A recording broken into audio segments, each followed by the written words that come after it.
Do you know if anyone has ever lived on King Island? I do. But it goes back a long, long way. There was a family called the Phillips family. In 1900 and the end of 1903, the whole of 1904 and part of 1905, a little girl in the family had contacted infantile paralysis, which was very prevalent in those days.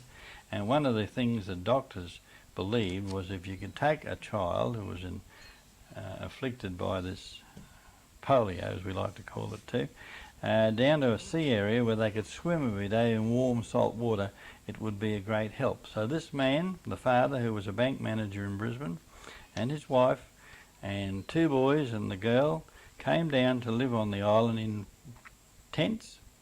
They had those white army type tents. There was 5 of them, and they lived there for all that time. The boys went to school at Wellington Point School, which I've verified by checking the enrolment book, and the lass was now called Josephine. She lived on the island. She couldn't go to school because of her affliction, but the father went to work every day on the train.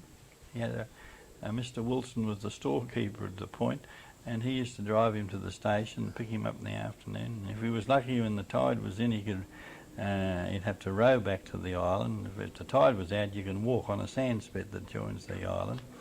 And would you believe that this family, they employed a maid on the island, and because he must have been getting a fairly good income from his position.